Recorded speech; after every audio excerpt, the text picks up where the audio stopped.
കിള്ളിക്കുറിശി മംഗലം എന്നത് വള്ളുവനാടിൻ്റെ ഭാഗമായിട്ടുള്ള ഒരു ക്ഷേത്രഭൂമിയാണ്. ഭാരതപ്പുഴയുടെ തീരത്ത് തന്നെയുള്ള ക്ഷേത്രം. ഈ കിള്ളിക്കുറിശി മംഗലത്തിനൊരു പ്രത്യേകതയുണ്ട്. കുഞ്ചൻ നമ്പ്യാരുടെ ജന്മഭൂമിയായ ജന്മദേശമാണ് ഇത്. ആ ജന്മഗൃഹമായ കലക്കത്ത് ഭവനം ഇന്നും കിള്ളിക്കുറിശി മംഗലത്താണ് നിലകൊള്ളുന്നത്. പത്മശ്രീ മാണി മാധവ ചാക്യാരുടെ സ്മാരക ഗുരുകുലവും ഇവിടെയാണിപ്പോൾ ഉള്ളത്. അങ്ങനെ ഒരുപാട് കലാകാരന്മാർക്ക് ജന്മം കൊടുത്ത ദേശത്തെ കിള്ളിക്കുറിശി മംഗലം ക്ഷേത്രം ഒരു പാരമ്പര്യത്തിൻ്റെ ഗരിമയോടുകൂടിയാണ് തലയുയർത്തി നിൽക്കുന്നത്. ഇവിടെ മഹാദേവന് 3 നേരവും 3 ഭാവങ്ങളിലാണ് ദർശനം നൽകുന്നത്. മാത്രമല്ല ശുഗമഹർഷിയാൽ പ്രതിഷ്ഠിതം എന്നുള്ളൊരു ഐതിഹ്യം കൂടിയുണ്ട്. അതുകൊണ്ട് ശുഗാലയം എന്ന പേരുമുണ്ട്. ഇങ്ങനെ പല പേരുകളിൽ പല മൂർത്തികളായി നിലകൊള്ളുന്ന മഹാദേവൻ്റെ സാന്നിധ്യത്തെ ദർശിക്കുവാനാകുന്ന കിള്ളിക്കുറിശി മംഗലം ഒരു കാഴ്ചാവിസ്മയം തന്നെയാണ്. ഐതിഹ്യ പെരുമ തന്നെയാണ് ഇവിടെയുള്ളത്.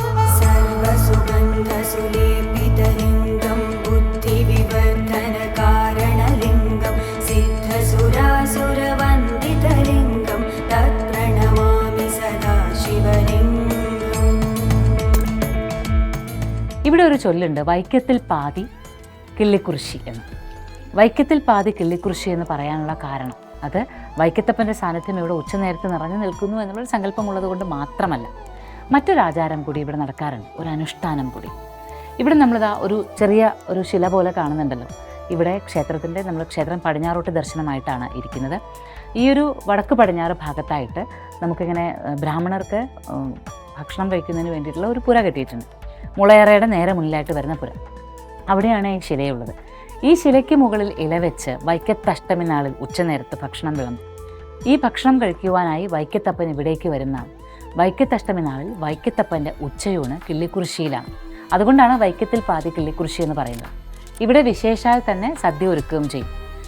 ഈ ഒരു ഇവിടുത്തെ ആ ദേശക്കാരുടെ സ്മരണകളിലൊക്കെ നിറഞ്ഞു നിൽക്കുന്ന ആ സദ്യ ഒരുക്കലിൻ്റെ വട്ടങ്ങളൊക്കെ തന്നെ വിശേഷമായിട്ട് തന്നെ പറഞ്ഞു കേൾക്കുകയുണ്ടായി ഇവിടെ വെച്ച്. അപ്പോൾ ഇവിടെ ആ സദ്യയ്ക്ക് വട്ടം കൂട്ടുക, ഇതെല്ലാം വീടുകളിലുള്ള വസ്തുക്കളെല്ലാം ഒരുമിച്ച് ചേർത്ത് കലവറ അത് ഒരുമിച്ച് കൂട്ടുക, എന്നിട്ട് അതെല്ലാം സദ്യയാക്കുക. അങ്ങനെ പ്രത്യേകിച്ച് നിഷ്ഠയോ അങ്ങനെയൊന്നും ഇല്ലാതെ സദ്യ ഒരുക്കുക, കിട്ടുന്ന വിഭവങ്ങളെല്ലാം വെച്ച് സദ്യ ഒരുക്കുക, അങ്ങനെയൊക്കെയാണ് രീതി. പക്ഷേ വൈക്കത്തപ്പന് അത് നൽകി കഴിയുമ്പോൾ പ്രസാദമായി മാറി. ആരാണോ വൈക്കത്തഷ്ടമി നാളിൽ ഉച്ചനേരത്ത് കിള്ളിക്കുറിശിയിൽ വന്ന് ഈ അന്നദാനം സ്വീകരിക്കുന്നത്, ഈ മഹാപ്രസാദം സ്വീകരിക്കുന്നത്, അവരുടെ ഉദര രോഗങ്ങൾ, സകലവിധമായ രോഗങ്ങളും ശമിക്കുന്നു എന്നും അനുഭവമുണ്ട്.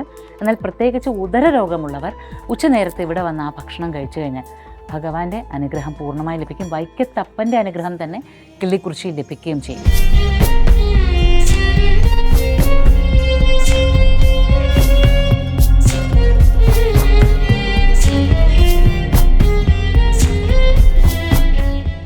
ഇത് കൂടാതെ കിള്ളിക്കുറിശിയിൽ ഒരുപാട് ഐതിഹ്യങ്ങളും അതിൻ്റെ പഴമകളും ഒക്കെ രസകരമായ ഒരുപാടുണ്ട്. ഇവിടെ ശുഗമഹർഷി 12 ബ്രാഹ്മണ കുടുംബങ്ങളെ കൊണ്ടുവന്ന് ഇതിൻ്റെ പൂജാ ചുമതലകളെ ഏൽപ്പിച്ചു എന്നാണ്. അത് പിന്നീട് കുറഞ്ഞ് 7 കുടുംബങ്ങളായി മാറി. ഇവിടുത്തെ ഒരു ചരിത്രത്തിൽ എപ്പോഴും ഒരു 2 കുടുംബക്കാർ തമ്മിൽ എന്തൊക്കെയോ ചില അസ്വാരസ്യങ്ങൾ ഉണ്ടാവുകയും ഒടുവിൽ അത് ഇങ്ങനെ ഒരു തർക്കമായി ഒടുവിൽ കോടതി വരെ അത് എത്തുകയും ചെയ്തു. കോടതിയിൽ ചില തീരുമാനങ്ങൾ ഉണ്ടായതനുസരിച്ച് ക്ഷേത്രത്തിൻ്റെ നടത്തിപ്പിന് ആരാണോ ഊരാളർ അവർ തന്നെ നേരിട്ട് പണമെടുക്കണമെന്നും മറ്റുള്ളവർ ഇതിനകത്ത് പണം ചിലവഴിക്കാൻ പാടില്ല എന്നുള്ളൊരു വിധിയോ മറ്റോ വരികയുണ്ടായി.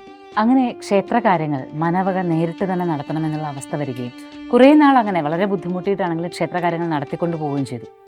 ഒടുവിൽ ഇവിടെ വിളക്ക് തെളിയിക്കുവാനുള്ള നെയ്യ് പോലും ഇല്ലാത്ത അവസ്ഥയിലേക്ക് എത്തുകയും ഇനി ഇങ്ങനെ മുന്നോട്ട് കൊണ്ടുപോകാനാകില്ല, ഒരു തരത്തിലും സാധിക്കില്ല എന്ന് തീരുമാനിക്കുന്ന ദിവസം ഊരാളന്മാർ ക്ഷേത്രം അടയ്ക്കുവാൻ തീരുമാനിക്കുകയാണ്. നിവൃത്തിയില്ല അതിന് മുന്നോട്ട് കൊണ്ടുപോകാമെന്ന് കരുതിയിട്ട്. അന്ന് രാത്രി പൂജകളെല്ലാം കഴിഞ്ഞ് മേൽശാന്തി ശ്രീകോവിലിൽ പൂട്ടി താക്കോൽ കൊണ്ടുവന്ന് മനയിൽ കൊടുത്ത് മടങ്ങിപ്പോയി. പിറ്റേന്ന് രാവിലെ കഴകക്കാരും മറ്റുമൊക്കെ ക്ഷേത്രത്തിലേക്ക് എത്തിക്കഴിഞ്ഞപ്പോൾ ക്ഷേത്രത്തിന് നട തുറക്കുന്നില്ല എന്നുള്ള തീരുമാനം അറിയുന്നത്. അപ്പോൾ എല്ലാവരും ആകെ വിഷമിക്കുകയാണ്. ഭഗവാനെ ദർശിക്കാതെ എങ്ങനെയാണ് ഒരു ദിവസം കഴിയാമെന്ന് പോലും അറിഞ്ഞുകൂടാത്തവരുണ്ട് കൂട്ടത്തിൽ. അപ്പോൾ ഇങ്ങനെ വിഷമിച്ച് നിൽക്കുകയാണ്. നട തുറക്കില്ല, ഇനി നട തുറന്നാൽ അതിലൊരു തിരി തെളിയിക്കാനുള്ള നെയ്യ് പോലും ഇല്ല എന്ന് മനസ്സിലാക്കിയിട്ടാണ് അങ്ങനെ വിഷമിച്ച് നിൽക്കണേ. ഈ സമയത്ത് ക്ഷേത്രം മതിൽക്ക് പുറത്ത് ഒരാൾ വന്ന് ഉച്ചത്തിൽ വിളിച്ചു. ആളുടെ കയ്യിൽ 3 പാട്ടം നെയ്യ് ഉണ്ടായിരുന്നു. എന്നിട്ട് ആ വന്ന ആൾ പറഞ്ഞു, എനിക്ക് നിൽക്കാൻ ഒട്ടും സമയമില്ല, എന്നെ കാണാൻ ഒരുപാട് പേർ പലയിടങ്ങളിലായി കാത്തു നിൽക്കുക, എനിക്ക് വേഗം തന്നെ പോകേണ്ടതുണ്ട്, ഈ നെയ്യ് അകത്ത് കൊണ്ടുപോയി വിളക്ക് തെളിയിച്ച് വേണ്ട കാര്യങ്ങൾ നടത്തിക്കോളുക എന്ന് പറഞ്ഞിട്ട് നെയ്യ് ഏൽപ്പിച്ച് മടങ്ങിപ്പോയി. ഇത് മനയിലറിയുകയും അപ്പോൾ തന്നെ അവർ വന്ന് നട തുറക്കുകയും ആ നെയ്യ് കൊണ്ട് വിളക്ക് തെളിയിക്കുകയും ചെയ്തു.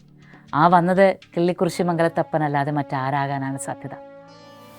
അങ്ങനെ ഭഗവാൻ തന്നെ മുൻകൈ എടുത്തത് കൊണ്ട് ഒരിക്കൽ പോലും നടയടയ്ക്കാതെ എന്നും നിത്യനിദാനങ്ങൾ നടന്നു വരുന്നൊരു ക്ഷേത്രമാണ്. ഉത്സവങ്ങൾക്കൊന്നും ഇവിടെ പ്രാധാന്യമില്ല, പൂജകൾക്കാണ് പ്രാധാന്യം. ഭഗവാൻ തന്നെ നേരിട്ട് വന്ന് നെയ്യ് കൊടുത്ത് തിരി തെളിയിച്ചതുകൊണ്ട് ഇവിടുത്തെ അകത്തെ ദീപങ്ങൾ കാണുന്നത് ഭഗവത് പ്രസാദമായി കരുതുന്നു. അങ്ങനെ ഒരുപാട് ഐതിഹ്യങ്ങളുടെ വിളനിലമായ കിള്ളിക്കുറിശി മംഗലത്ത് ശിവോഹത്തിൻ്റെ യാത്രാഭാഗമായി എത്തുവാനാകുന്നത് മഹാപുണ്യം. 108 ശിവക്ഷേത്രങ്ങളിലൂടെയുള്ള ഈ യാത്ര കേരളത്തെ ഒരുപാട് ആഴത്തിൽ മനസ്സിലാക്കുവാൻ ഒരു പ്രേരണയാവുകയാണ്. അതിന് കാരണമാകുന്ന ഓരോരുത്തരോടും എപ്പോഴും കടപ്പെട്ടിരിക്കുന്നു. ഓരോരുത്തരുടെയും പാദം തൊട്ട് വന്ദിക്കുകയും ചെയ്യും. ശിവോ